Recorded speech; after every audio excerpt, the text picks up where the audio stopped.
Bonjour et bienvenue dans une nouvelle vidéo d'actualité. On va parler de lorsque des semblables s'attirent, des scientifiques conversent un principe fondamental de la physique. Contrairement aux relations humaines, la physique des particules est très stricte en ce qui concerne le dicton les semblables se repoussent, les opposés s'attirent, de même que les mêmes pôles de deux aimants ne se touchent pas.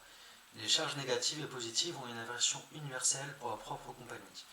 Pourtant, des chimistes de l'université d'Oxford, Royaume-Uni, ont découvert dans une éprouvette une histoire qui démontre que l'amour trouve toujours un moyen, même entre particules de même charge. Si on suspend plusieurs électrons dans un vide complet, ils se lancent des coups de poignard électromagnétiques, se repoussant l'un l'autre avec une force électrostatique représentée par la loi de Coulomb.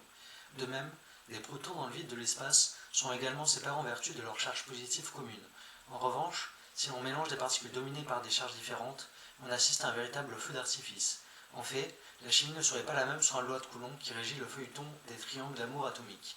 Pour simplifier les choses, les chimistes partent du principe que cette loi s'applique aussi bien aux particules chargées flottant dans une solution qu'à ces mêmes particules dans le vide. L'auteur principal de l'étude, Sida Wang et son équipe, envisageaient la possibilité que les règles ne soient pas aussi simples en présence d'un solvant.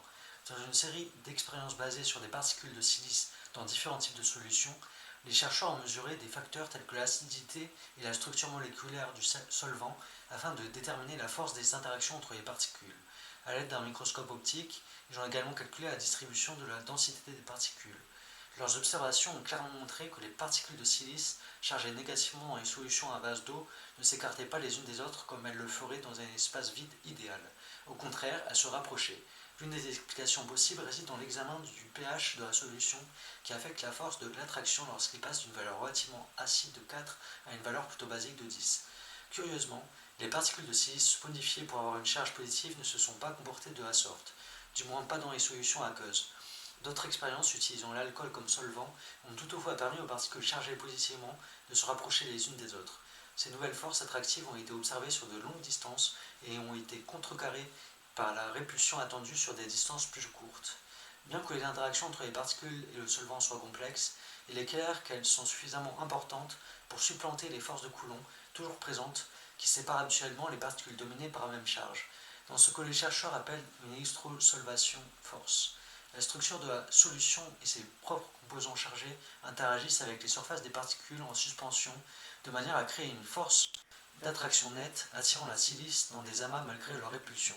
Ces résultats pourraient avoir des répercussions importantes dans pratiquement tous les domaines scientifiques où les mouvements des particules chargées dans une solution sont importants, du développement pharmaceutique à l'étude des maladies, en passant par la conception de nouveaux types de nanotechnologies.